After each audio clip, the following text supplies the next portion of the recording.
Average chapter का part 14 है, child comparison वाला ल्यूसेंट से। और ये टीच मिनट पर लाइव कर रहे हैं इसका, जहाँ से विद्यार्थी डायरेक्ट क्वेश्चन पूछ सकता है। डिस्क्रिप्शन में टीच मिनट का लिंक दिया हुआ है, पासवर्ड वगैरह। तो जो चाहे जो लाइक करे, जिसको अच्छा लगे टीच मिनट पर जा सकता है। तो प्रॉब्लम, एक छात्रावास में 50 छात्र थे। एक छात्रावास में 50 छात्र थे। 10 छात्रों के और आ जाने से भोजन का व्यय 70 रुपया बढ़ गया। व्यय का मतलब खर्च। परंतु प्रति छात्र औसत 1 रुपया कम हो गया। छात्रावास के पहले 50 छात्रों का व्यय ज्ञात कीजिए। क्वेश्चन में है, किसी हॉस्टल में 50 स्टूडेंट है, समझ गया? तो 50 स्टूडेंट पर खर्च होगा ना जी, खाने पीने पर। तो उस हॉस्टल में 50 छात्र पहले से है, तो कुछ खर्च हो रहा होगा। 10 छात्र और आ जाता है कुछ दिन के बाद, तो 10 छात्रों के आ जाने से भोजन का खर्च कितना बढ़ गया? तो 70 रुपया बढ़ गया। और स्टूडेंट कितना हो गया बोलो तो? 50 पहले था, जिस पर कुछ खर्च हो रहा होगा। तो इसके बाद 10 छात्र के और आ जाने से भोजन का खर्च 70 रुपया बढ़ गया। मान लो 500 रुपया हो रहा होगा, तो 500 जोड़ 70, 570 रुपया हो गया। 1000 हो रहा होगा खर्च 50 छात्र पर, तो 1000 जोड़ 70, 1070 हो गया। तो 70 रुपया खर्चा बढ़ गया। परंतु प्रति छात्र औसत 1 रुपया कम हो गया। पहले 50 छात्र में प्रति छात्र जो खर्च था, औसत खर्च 10 लड़के के और आ जाने से जमा में 70 रुपया बढ़ गया। लेकिन प्रति छात्र 1 रुपया औसत खर्च घट गया। यानी 50 लड़का जब था, तो मान लो एक छात्र पर 15 रुपया खर्च था औसत, तो 10 और आ गया तो 70 रुपया जमा पर बढ़ गया। लेकिन प्रति छात्र अब 15 रुपया से घट करके 14 रुपया पर आ गया प्रति छात्र खर्च। स्टूडेंट बढ़ा तो प्रति छात्र भोजन पर खर्च घट गया। औसत खर्च कितना? तो 1 रुपया। तो कह रहा है छात्रावास के पहले 50 छात्रों का व्यय यानी खर्च ज्ञात कीजिए। तो चलो शुरू करते हैं। एक छात्रावास में 50 छात्र थे। 10 छात्रों के और आ जाने से भोजन का व्यय 70 रुपया बढ़ गया। तो 70 रुपया जो बढ़ा, तो पहले 50 छात्र पर कुछ न कुछ खर्च होता होगा। तो मान लेते हैं पहले 50 छात्र पर 100 रुपया खर्च होता था। कितना? 100 रुपया। चलो देखो, 50 छात्र पर 100 रुपया खर्च था, तो औसत खर्च कितना होगा? मान लो 50 छात्र पर 500 रुपया खर्च है, तो औसत खर्च कितना है? तो एक छात्र पर निकाल लेंगे, चाहे एक ही नियम से निकालो, या टोटल खर्च बटा स्टूडेंट की संख्या। बात हुआ बराबर है। प्रति छात्र अगर 50 पर 500 खर्च है, तो औसत खर्च कितना होगा? कुल खर्च बटा विद्यार्थी की संख्या यानी 500। तो काटेगा। कुछ पूछना है? तो 50 स्टूडेंट पर अगर 500 रुपया खर्च है, तो औसत खर्च कितना होगा? तो औसत 10 रुपया। तो 50 छात्र पर खर्च 100 रुपया है, इसीलिए औसत खर्च का अर्थ हो गया एक पर कितना खर्च? 10 रुपया औसत खर्च। तो 50 पर 100 रुपया, तो 1 पर 100 बटा 50 रुपया नहीं होगा? होगा एक नियम से। तो औसत खर्च 100 बटा 50 रुपया पहले था जब 50 विद्यार्थी था। कहता है 10 छात्रों के और आ जाने से, तो 10 छात्रों के आने से कुल कितना छात्र हुआ? अब 10 छात्रों के आने से छात्रों की कुल संख्या, पहले था 50, अब आया 10, तो 50 और 10 60 हो गया। और प्रश्न से भोजन का व्यय 70 रुपया बढ़ गया। पहले था 100 रुपया 50 छात्र पर, 10 और आया तो 60 छात्र पर अब भोजन का खर्च। पुनः प्रश्न से 10 लड़का और आ गया तो 50 10 60 हो गया ना, तो खर्चा बढ़ गया 70 रुपया। तो प्रश्न से 60 लड़कों पर खर्च कितना बढ़ गया 70 रुपया। पहले 50 पर 100 होता था, 10 आया तो 70 रुपया बढ़ गया। मान लो 500 रुपया 50 पर खर्च होता था, 10 लड़का और आ गया 60 लड़का तो 70 रुपया बढ़ गया। तो 500 जोड़ 70 570 हो जाएगा। कहने का अर्थ 60 लड़कों पर खर्च x + 70 कैसे होगा, समझा।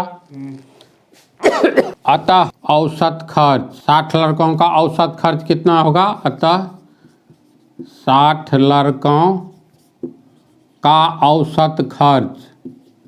औसत खर्च का अर्थ हो गया, लड़का तो 60 है लेकिन 60 लड़का का औसत खर्च का अर्थ हुआ प्रति लड़का कितना खर्च। तो 60 लड़का पर x + 70 रुपया खर्च, इसलिए एक लड़का पर x + 70/60 होगा औसत खर्च। तो 60 लड़कों का औसत खर्च x + 70/60 रुपया, समझा। या ऐसे भी लिख सकते हो नया औसत खर्च, ये पुराना वाला हो गया। जब 50 लड़का था ये 60 लड़का हो गया तो नया औसत खर्च कैसे कितना हुआ x + 70/60। ये कैसे हुआ तू समझा इसको। तो 70 रुपया बढ़ गया परंतु प्रति छात्र औसत 1 रुपया कम हो गया। इसका क्या अर्थ हुआ। इसका अर्थ ये हुआ, मान लो पहले कितना खर्च था, पहले था x/50 रुपया। जब 50 लड़का था तो प्रति लड़का खर्च x/50 रुपया था। अब कितना हो गया है प्रति लड़का, अब हो गया x + 70/60 रुपया। 1 रुपया घट तो इसमें कह रहा है परंतु प्रति छात्र औसत 1 रुपया कम हो गया।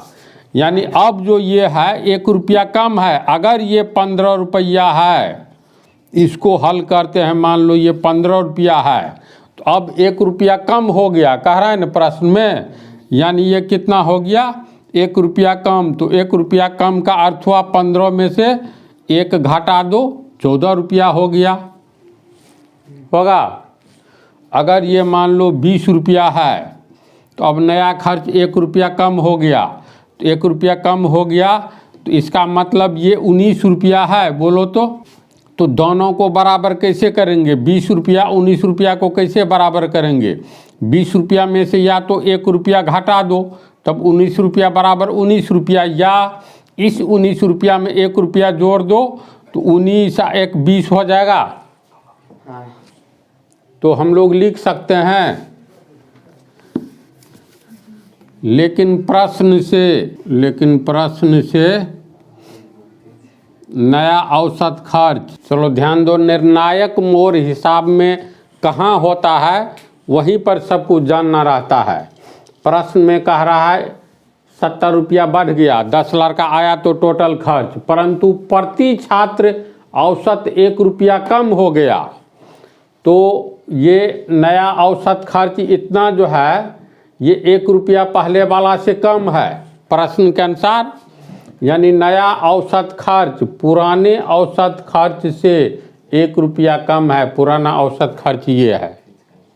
तो इसका अर्थ हुआ दोनों को कैसे बराबर करेंगे, चूँकि नया औसत खर्च 1 रुपया कम है तो नया औसत खर्च कितना है। ये नया औसत खर्च हो गया x + 70/6 रुपया। अब पुराना औसत खर्च कितना है x/50 रुपया। तो नया औसत खर्च ये 1 रुपया कम है किससे, पुराने औसत खर्च से। तो 1 रुपया कम है, पुराना है अगर 25 रुपया टोटल, तो ये 1 रुपया कम है। तो 1 रुपया कम है का मतलब ये 25 में से 1 घटाओ 24 रुपया है। तो 25 रुपया 24 रुपया को बराबर कैसे करेंगे? 24 रुपया में 1 रुपया जोड़ दो तो बराबर 25 रुपया हो जाएगा। यानी ये जो 1 रुपया कम है इसमें 1 रुपया जोड़ देंगे 1 रुपया, तो ये बराबर हो जाएगा x बटा 50 रुपया के। 1 रुपया कम है तो 1 रुपया इसमें जोड़ दो तो इसके बराबर हो जाएगा पुराने औसत खर्च। इसको समझा अच्छी तरह। अब ये इक्वेशन हो गया और x प्लस 70 बटा 6 रुपया दोनों ओर है, कट जाएगा। x प्लस 17 बटा 6 प्लस 1 बराबर x बटा 50 होगा इतना। इसको हल करोगे लघुत्तम लेंगे, देखो 6 होगा लघुत्तम, x प्लस 70 प्लस 6 बराबर x बटा 50 कितना हो गया? x प्लस 70 76, 6 को तिरछा गुना कर दो, नहीं तो आगे करेंगे। इतना बटा 6 बराबर x बटा 50 और तिरछा गुना करेंगे 50x। 76 को 50 से गुना कैसे करोगे? 6 पंचे 30 का 0 3, 7 पंचे 35 3 38 1 0 3800 हुआ। और 6 को x से गुना करेंगे तो बराबर 6x और ये हो गया 50x माइनस 6x बराबर। कहीं पर मिस्टेक हुआ है, चेक करो तो इसको गूगल वाले। इससे पहले जो हम मिटाए हैं ये भी सही ही है, तो उस विधि से भी बतला देंगे। अब इसमें नया औसत खर्च पुराने औसत खर्च से 1 रुपया कम है। इस पंक्ति पर ध्यान दो। नया औसत खर्च कितना है? ये है पुराने औसत खर्च से 1 रुपया कम है। पुराना औसत खर्च मान लो ये 50 रुपया है, तो और ये नया 1 रुपया कम है, यानी 50 माइनस 1 है ना।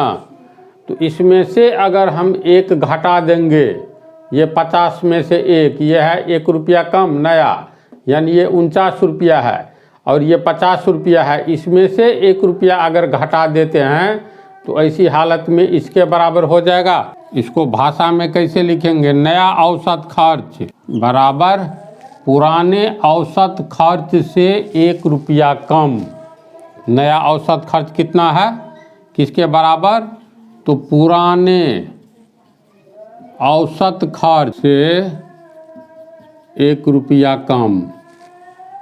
नया औसत खर्च कितना है? नया औसत खर्च है x प्लस 70 बटा 60 रुपया, है ना। पुराना औसत खर्च से 1 रुपया कम, तो पुराना औसत खर्च यानी 10 से 1 कम, तो 10 माइनस 1, तो पुराने औसत खर्च से 1 रुपया कम, तो पुराना औसत खर्च ये है, तो x बटा 50 माइनस 1 रुपया इतना होगा। अब इसको हम लोग हल करेंगे तो ये हो जाएगा x प्लस 70 बटा 60 रुपया दोनों ओर है, हट जाएगा। ये होगा x माइनस 50 बटा 50 होगा। 50 लघुत्तम ले लिए, इतना हुआ। अब जो है x प्लस 70 बटा 60, x प्लस 70 तिरछा गुना करेंगे, ये 50 से गुना हो जाएगा। x प्लस 70 में 50 से गुना होगा ना, 2 पद में, तो 2 पद है तो कोष्ठ दे दिए, 60 का गुना ई दोनों से। मान लो 60 को फिलहाल नीचे ही रहने दो, नहीं गुना करेंगे, यहीं छोड़ दिए, तो आगे में ये तिरछा गुना में चला गया, x माइनस 50 बच गया। x माइनस 50, ये 0 कट गया, ये बच गया। 5 को x से गुना करेंगे, 5x प्लस 70 पंचे 350 बराबर 6x माइनस 6 पंचे 30 300 होगा। और 6x को इधर लाओ, 5x माइनस 6x बराबर माइनस 300 प्लस 350 को आगे ले जाएंगे, माइनस 350 और माइनस x बराबर माइनस 650 बराबर के आगे भी माइनस पहले भी, तो दोनों कट जाएगा, इसलिए x बराबर 650 आंसर। बोलो समझा इसको? तो ये इजी ही है। उस समय वाला प्रोसेस से भी बनता, कहीं कैलकुलेशन में हल्का मिस्टेक हो गया होगा निश्चित तौर पर। इस पार्ट में रहने दो इतना ही।